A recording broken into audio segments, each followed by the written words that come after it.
حضرت سیدہ عائشہ صدیقہ رضی اللہ تعالی عنہا ارشاد فرماتی ہیں کہ شعبان کی 15ویں رات تھی، یعنی شب برات کی رات۔ فرماتی ہیں شعبان کی 15ویں رات تھی، میں نے اچانک نظر ڈالی تو حضور میرے بستر میں تھے، پھر میری نظر پڑی تو حضور نہیں تھے۔ میرے دل میں گمان آیا، خیال آیا کہ شاید کسی اور زوجہ کی طرف حضور کا میلان تباہ ہو گیا ہو، وہاں تشریف لے گئے ہوں۔ فرماتی میں اٹھی باہر گئی تو نبی کریم علیہ السلام جنت البقیع میں تھے، قریب ایک جگہ پہ حضور دعائیں مانگ رہے تھے۔ فرماتے میں گیا تو حضور فرمانے لگے، ابو بکر کی بیٹی تو نے کیا گمان کیا کہ اللہ کا رسول تیری حق تلفی کرے گا؟ عرض کی حضور آپ مالک ہیں، کہیں اور جانا چاہیں تو میری طرف سے پابندی نہیں۔ کہتی ہے وہاں کھڑے کھڑے میرے رسول کریم نے بیان فرمایا، یہ ترمذی کے لفظ ہیں۔ حضور نے فرمایا عائشہ یہ شعبان کی 15ویں رات ہے، مدینے میں سب سے زیادہ بکریاں بنو کلب کا قبیلہ پالتا تھا۔ فرمایا آج کی رات بنو کلب کے قبیلے کی بکریوں کی تعداد کے مطابق اللہ میری امت کے لوگوں کی بخشی فرما دے گا۔ یہ وہ رات ہے۔ جناب عائشہ صدیقہ رضی اللہ تعالی عنہ نے بات رات کو سنی تنہائی میں نبی پاک سے، رات کو تنہائی میں حضور سے سنی، سویرے جناب عائشہ نے کل امت کو بتائی۔ اگر یہ بات اہمیت والی نہ ہوتی تو بی بی صاحبہ آگے روایت کرتی، یہ کتابوں میں آتی، یہ لوگوں کو بتاتی۔ حضرت عائشہ نے روایت کیا اور مولا علی شیر خدا نے تو کھل کے کہا، ابن ماجہ میں حضرت علی سے پیار کرنے والوں کے لیے الگ عنوان، مولا علی نے کھل کے فرمایا شعبان کی 15ویں رات کو رات عبادت کرنا اور سویرے روزہ رکھنا۔ حضرت علی کا لفظ بائی نہیں سیاستہ میں، رات کو عبادت کرنا، دن کو روزہ رکھنا۔ ویسے تو رب کریم ہر روز تہجد کے وقت پہلے آسمان پر نزول اجلال فرماتا ہے اور لوگوں کو فرماتا ہے کوئی بخشش مانگنے والا؟ اور فرمایا ہر روز تہجد کے وقت یہ اعلان ہوتا ہے، پر شب برات کو نا شروع رات سے یہ اعلان شروع ہو جاتا ہے۔ ادھر دیکھو میری طرف، مغرب سے اعلان شروع ہو جائے گا۔ اللہ کرے آپ کو سمجھ آئے، اللہ کرے آپ کو، اور بھائی یہاں باہر لوٹ سیل لگ جائے، یہاں ابھی سیل لگ جائے، 5000 والا جوڑا 1500 میں تو رش ختم ہوگا۔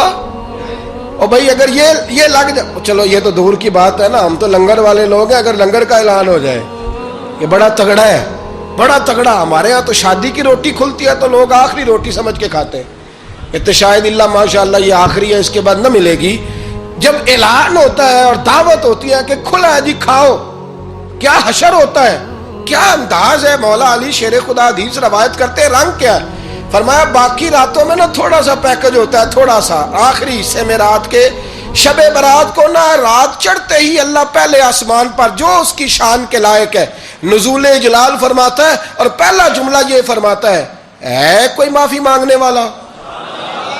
اللہ کرے آپ کو سمجھ آئے، یعنی معافی دینے والا کہہ رہا ہے چلو آؤ ادھر آؤ، ذرا معافی مانگو، میں معاف کرنے آیا ہوں، مانگو معافی۔ ہے کوئی معافی مانگنے والا؟ معاف کر دیں گے۔ اور آپ فرماتے ہیں ہے کوئی رزق مانگنے والا؟ وہ جو بڑی درخواستیں دیتے پھرتے ہیں نا مختلف اداروں میں، وہ ایک درخواست نا کل شب برات والی رات بھی دیں۔ اللہ کرے آپ کو سمجھ آئے۔ وہ جو کہتے ہیں نا بڑی بڑی کمپنیوں میں نے اپلیکیشن جمع کرائی ہے تو کہیں کام نہیں بن رہا تو نسخہ دے رہا ہوں، ایک اپلیکیشن کل رات بھی جمع کراؤ انشاءاللہ کام بن جائے گا۔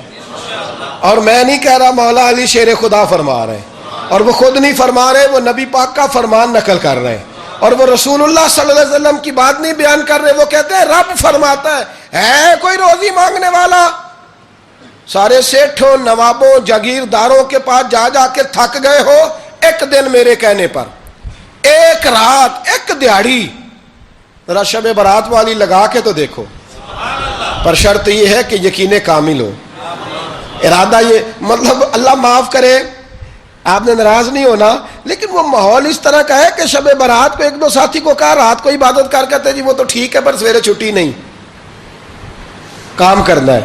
یعنی رب کہہ رہا ہے کہ تو آ جا شب برات کی رات، جو مانگے گا وہ تجھے، لیکن یہ ادھر نہیں توجہ کر رہا، یہ کہتا ہے سویرے 10 بجے دکان نہ کھلی تو مشکل ہو جائے گی، دفتر نہ گیا تو حالات آپ دیکھیں ذرا۔ اب جب یقین اس طرح کا ہو تو پھر تو بھائی ساری زندگی اداروں میں درخواستیں دینی ہیں، پھر آپ جیسا آپ کا مزاج ہوگا، اللہ تعالیٰ تو بندے کے گمان کے قریب ہے، تو میرے رسول پاک علیہ السلام نے ہمیں یہ میسج دیا، پیغام دیا، فرمایا اس رات جو اولاد مانگے گا رب اسے بھی عطا فرمائے گا، اس رات جو اللہ سے بخشش مانگے گا اللہ اسے بھی دے گا، اس رات جو رب کریم سے عزت مانگے گا اللہ اسے بھی عطا کرے گا۔ شارحین نے لکھا اس رات جو رب سے پردہ پوشی مانگے گا اللہ اسے پردہ پوشی بھی عطا کرے گا، جو جنت کا سوالی ہوگا رب اپنے فضل سے عطا فرمائے گا۔ کوشش فرمائیں، کوشش فرمائیں۔ 10 محرم کو ہمارے ہاں لوگ جاتے ہیں قبرستان، وہ کسی حدیث سے ثابت نہیں، میں منع نہیں کر رہا، جائیں 9 محرم کو جائیں، 10 کو جائیں، 11 کو جائیں، 8 کو جائیں، سفر میں جائیں، ربیع الاول میں جائیں، قبرستان میں جب بھی جائیں منع نہیں ہے، لیکن شب برات والی رات تو خود رسول کریم گئے ہیں نا قبرستان۔ اب جو بات میں نے سمجھانی ہے اس کو سمجھیں، نبی پاک کی والدہ کا مزار نہیں ہے وہاں جنت البقیع میں، حضور کے کو بھائی بہن، حضور کیا کرنے گئے؟ امت کی بخشش کے لیے گئے۔ شب برات کی رات لالچی نہ بنے کہ صرف میں نے اپنے لیے روزی مانگنی ہے، کل امت کے لیے مانگے رب کریم سے، مانگے اپنے بھائی کے لیے، مانگے اپنی بہن کے لیے، مانگے اپنے بیٹے کے لیے، مانگے اپنی بیٹی کے لیے، مانگے اللہ کریم سے۔ یہ مانگنے کی رات ہے۔ پچھلی راتی رحمت رب دی کرے بلند آوازہ، بخشش منگن وارے کارن کھلا جے دروازہ، آئیں اللہ کی بارگاہ میں اس رات کو کھل کے دعا مانگیں۔ قبرستانوں میں نا کچھ قبریں ایسی ہیں کہ جو بتاتی ہیں کہ سالوں بیت گئے ہیں کوئی آیا نہیں، کچھ قبریں بتاتی ہیں۔ کچھ بڑے قبرستان بڑے شہروں میں ایسے بھی ہیں کہ جن کا گورکن کہتا ہے کہ مجھے کمیٹی نے کہہ دیا ہے جہاں 4-5 سال کوئی نہ آئے وہاں نئی قبر بنا دیا کرو، وہاں نئی قبر بن جاتی ہے معاذ اللہ۔ او بھائی کچھ ہیں ایسے، کچھ ہیں، یہ جائیں نا اکبر بادشاہ یہاں لیٹا ہے لاہور میں تو شعر لکھا ہوا ہے، بر مزارے ماں غریباں نے گلے پروانہ سوزز نے صدائے بلبلے۔ فارسی کا مقولہ لکھا ہے اس کی قبر پہ، کہتا ہے میں وہ غریب ہوں، اعلیٰ بادشاہ ہے مقبرے میں لیٹا ہے، کہتا ہے میں وہ غریب ہوں کہ نہ یہاں کوئی پروانہ آتا ہے نہ بلبل آ کے گیت گاتی، کوئی آتا ہی نہیں، کوئی فاتحہ نہیں پڑھتا، کوئی فاتحہ نہیں پڑھتا۔ او بھائی کئی قبریں ایسی ہیں جن پہ سالوں بیت گئے کوئی لوٹا نہیں۔ اور مشکات میں حدیث ہے، میرے نبی کریم علیہ السلام نے فرمایا جو قبر میں ہوتا ہے وہ تو اس آدمی کی طرح ہے جو دریا میں ڈوب رہا ہے اور وہ انتظار کر رہا ہے کہ میرا بیٹا میرے لیے دعا مانگے، میری بیٹی دعا مانگے، پر بیٹے کو تو 27 سال ہو گئے، ملک سے باہر ہے، کاغذ بنے گے تو ابے کی قبر پہ آئے گا نا، اس کے تو کاغذات ہی نہیں مکمل ہو رہے، وہ بیٹے کو تو مشکل ہے بڑی، وہ تو کاغذات نہیں بن رہے، وہ تو دولت کا مطالبہ پورا ہوگا تو جبھی وہ کام ہوگا نا۔ انتظار ہو رہا ہے قبروں میں میرا بیٹا دعا کرے، میرا بھائی دعا کرے، اور اگر بچہ دفن ہے تو وہ کہتا ہے میری ماں دعا کرے، میرا باپ دعا کرے۔ کوشش کریں شب برات بعد از مغرب یہ رواج پیدا کریں، یہ رسول اللہ کا طریقہ ہے صلی اللہ علیہ وسلم۔ قبرستان میں جائیں اور جا کر کے وہاں اللہ تبارک و تعالیٰ سے دعا مانگیں کہ یا اللہ جو اس قبرستان میں لیٹے ہیں وہ بھی، اور جو آج تک کلمہ پڑھنے والے دنیا سے گئے وہ بھی، اور جو قیامت تک جائیں گے وہ بھی، اے اللہ تو سب کی بخشش فرما دے۔ اللہ کی رحمت کو محدود نہ کریں کہ صرف مجھے بخش دے، اسے کہیں یا اللہ کل کی بخشش فرما۔ ساری امت کے لیے دعا کریں، شب برات کی رات نفل پڑھیں۔ ہمارے ہاں محفل ہوتی ہے ہر سال الحمدللہ، بڑے شوق سے بڑا خوبصورت ہم اہتمام کرتے ہیں، لیکن میں اکثر دوستوں سے کہا کرتا ہوں کہ جن کو اکیلے میں نفل پڑھنے میں مزہ آئے وہ اکیلے میں پڑھیں۔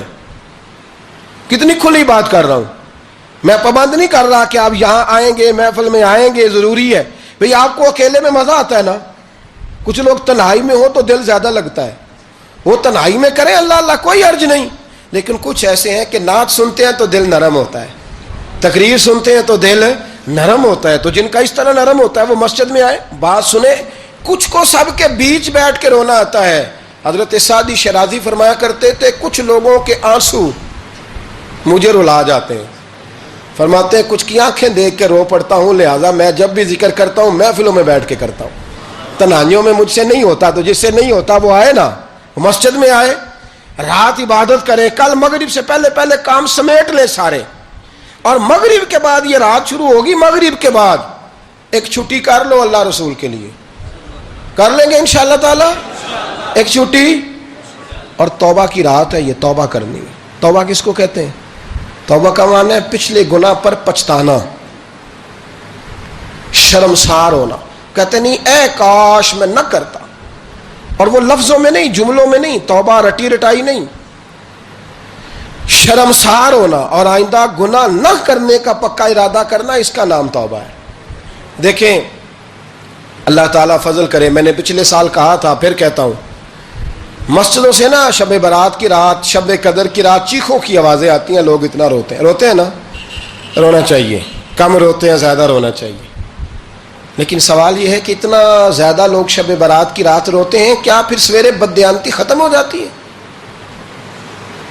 جو رات مسجد میں کھل کے رو کے آیا ہے، اس کا پروگرام ہے نا کہ اب ملاوٹ کبھی نہیں کرے گا، اب گاہکوں سے جھوٹ کبھی نہیں بولے گا، اب وہ بددیانتی کا معاملہ کبھی نہیں کرے گا، لیکن رات روتا بھی رہے اور سویرے پروگرام یہ ہو کہ میں نے پھر لوگوں کو فریب دینا ہے، داؤ لگانا ہے، تو اس نے توبہ کیا رات کے، یہاں بس یہ ایکٹنگ کر کے لوٹ آیا ہے، یعنی بڑی سجا بنا کر کے سوار کر کے رات توبہ کی۔ کیا مطلب ہے توبہ کا؟ کہ توبہ آپ نے کی۔ حضرت حسن بصری سے کسی نے کہا توبہ کیا ہے؟ فرمانے لگے توبہ یہ ہے کہ جس گلی سے رب نے تجھے منع کیا ہے دوبارہ پھر تو اس گلی میں نظر نہ آئے، تو نظر ہی نہ آئے، اور جس جگہ جانے کا رب نے تجھے حکم دیا ہے پھر تو دوبارہ وہاں سے غیر حاضر نہ ہو۔ اگر یہ پروگرام ہی نہیں، ارادہ ہی نہیں، بچے ایک دو مجھے کہنے لگے کل حضرت صاحب توبہ کے موضوع پر ہم نے گفتگو کرنی ہے تو کوئی باب بتائے کہاں پہ ہے، کچھ بچے شاگرد ہیں، کچھ مسجدوں میں جمعہ پڑھاتے ہیں، ایک نے مجھ سے کہا، تو میں نے کہا بیٹے پہلے مسجد میں جاؤ، 2 نفل پڑھو، توبہ کرو، توبہ کا ارادہ بناؤ، یہ رسم نہیں ہے۔ وہ نعت خواں بھی تو توبہ کر لینا جو شب برات کے دن لوگوں کو توبہ کرانے آیا ہے اور 25,000 کا سودا کر کے آیا ہے، تو آج اس کام سے تو توبہ کرنا، یہ نوٹ پھکوانے سے تو توبہ کرنا، یہ رسم ہے؟ ساری رات توبہ توبہ توبہ توبہ، یہ کیا معنی ہے اس کا؟ کیا مطلب کریں؟ امام غزالی فرماتے ہیں کہ ایک آدمی بادشاہ کا گارڈ تھا، سپاہی تھا، اس کا پہرے دار تھا، نگرانی کرتا تھا، بڑی وفاداری سے نوکری کرتا رہا، بادشاہ نے اسے تنخواہ کے علاوہ بھی بڑا نوازا، اسے بادشاہ نے بڑے الاؤنسز دیے، بادشاہ نے بڑا کچھ دیا، مکان دیا۔ کچھ سالوں کے بعد بادشاہ کو پتا چلا کہ یہ میرے لیے نہیں آتا تھا، اس کی تو میری کنیز پر نظر تھی، اس نے تو رات کی ڈیوٹی اس لیے لگوائی تھی کہ کنیز پر نظر تھی۔ تو امام فرماتے ہیں کہ بتاؤ پھر وہ بادشاہ اس کے ساتھ کیا سلوک کرے گا؟ وہ کیا سلوک کرے گا؟ تو لوگ کہنے لگے حضور لگتا یہ ہے کہ وہ نا 4-5 حصوں میں کاٹ کے تو کتوں کے آگے پھینکے گا۔ آپ فرمانے لگے میرا رب تو بڑا ہی کریم ہے، وہ تو ایسے نہیں کرتا، لیکن بتلاؤ اگر اسے پتا چلے کہ یہ رسم کے لیے آیا ہے، اس کی تو نظر ہی مال پہ ہے، یہ تو سویرے بدلے گا نہیں، یہ تو دھوکہ دے رہا ہے، یہ تو توبہ کرنے آیا ہی نہیں، اس نے تو ڈھونگ رچایا ہے، اسے تو پہلے سے خبر ہے، تو پھر تم کیا امید رکھتے ہو؟ پھر کیا رویہ رکھتے ہو؟ شب برات کی رات دھاڑے مار مار کے رونا اور صبح اسی طرح دھوکہ دینا، اسی طرح فریب کرنا، اسی طرح جھوٹ بولنا، اسی طرح بددیانتی کرنا، اسی طرح لوگوں کو لوٹنا، تو یہ رسم نہیں ہے توبہ۔ توبہ تو بدل جانے کا نام ہے، توبہ تو پھر سنور جانے کا نام ہے۔ توبہ تو اس طرح ہے جس طرح حضرت ابراہیم ابن ادھم نے کی تھی، وقت کے بادشاہ تھے، بادشاہ جب توبہ کی تو پھر ہر چیز چھوڑ دی، پھر مال لوگوں میں بانٹ دیا اور پھر ٹاٹ کا لباس پہن کر زندگی گزاری۔ لوگوں نے کہا حضور یہ تبدیلی ہے؟ فرمایا تبدیلی نہیں، یہ میری توبہ ہے، یہ میری توبہ ہے۔ جب توبہ کی تو پھر بدل کے کی، جب توبہ کی تو پھر تبدیل کیا آپ نے۔ یہ کیا توبہ ہوئی؟ ساری رات روتے رہے، سویرے دکان پہ جا کے پھر قسم اٹھائی کہ مجھے تو پڑتا ہی 11,000 کا ہے، یہ توبہ ہے؟ تو آپ نے اور میں نے توبہ کرنی ہے تو انشاءاللہ تعالیٰ اس طرح کرنی ہے کہ پھر 15ویں شعبان کو بدل جائے۔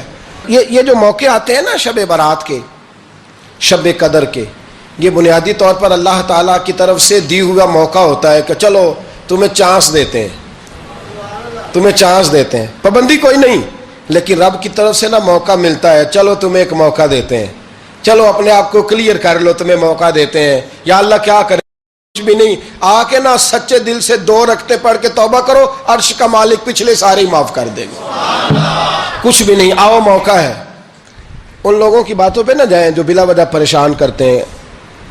ہمیں بھی روز ہی سوال آتے ہیں، دل نہیں کرتا، کچھ باتیں ایسی ہیں جو کرنے کو طبیعت نہیں چاہتی، میں کروں گا بھی نہیں، لوگوں کو شب برات کا حوالہ بھی نہیں مل رہا، حالانکہ ترمذی شریف میں حدیث موجود ہے، صحاح ستہ کی روایت ہے، ترمذی میں موجود ہے۔ پہلے کہتے ہیں صحاح ستہ سے دکھاؤ، جب صحاح ستہ سے مل گئی تو آپ اور کدھر جانا ہے؟ اور ابن ماجہ میں موجود ہے مولا علی کی روایت، اور ذرا ترتیب دیکھیے گا، یہ ترمذی کی حدیث ہے، اور امام ترمذی نے تو پورا باب باندھا ہے 15ویں شعبان پر، پورا باب۔ اب تمہاری مرضی ہے، اگر تم نئی بات کو سمجھنا چاہتے۔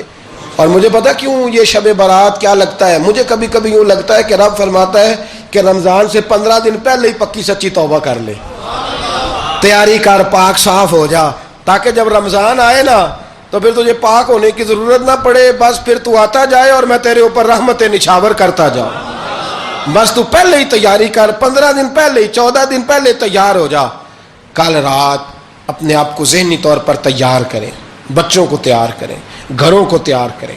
اب جب مہمان آتے ہیں نا بڑا کچھ کرتے ہیں، شب برات آئے تو مصلی ایک دفعہ دھویا کریں، ایک دفعہ مصلی دھویا کریں۔ فرش دھوتے ہیں نا، مہمانوں نے آنا ہے تو ایک کمرے کا فرش دھو کے صاف کریں کہ خواتین نے یہاں ساری رات نماز پڑھنی، یہ ارادے بنائیں۔ جس طرح آپ کہتے ہیں نا رات کو سفر کرنا ہے تو دوپہر میں تھوڑا آرام نہ کر لوں تو کل دوپہر میں آرام کر لیں، تاکہ رات کو رب رب کرنا آسان ہو جائے، اللہ کی بارگاہ میں بیٹھنا آسان ہو جائے۔ مکمل طور پر ذہنی طور پر اپنے آپ کو تیار کریں۔ یہاں بھی محفل ہوگی انشاءاللہ، عشاء کے متصل بعد شروع ہو جائے گی، 12 بجے تک محفل چلے گی، پھر 12 بجے کے بعد نماز تسبیح پڑھی جائے گی، پھر 1 بجے پھر دوبارہ آپ کو اجازت دی جائے گی، کوئی انفرادی طور پر گھنٹہ سوا اپنی الگ سے کوئی عبادت کرنا چاہے تو وہ تب بھی ممکن ہو، جیسے آپ کو موقع بنے۔ میں کہہ چکا ہوں، لیکن وقت ضائع نہ کرنا، گولڈن چانس ہے، اس کو مس نہ کرنا، یہ شب نجات ہے، اس کے ضرور قریب جانا۔ رب کریم سمجھنے کی توفیق عطا فرمائے۔ آخر دعوایا ان الحمدللہ رب العالمین۔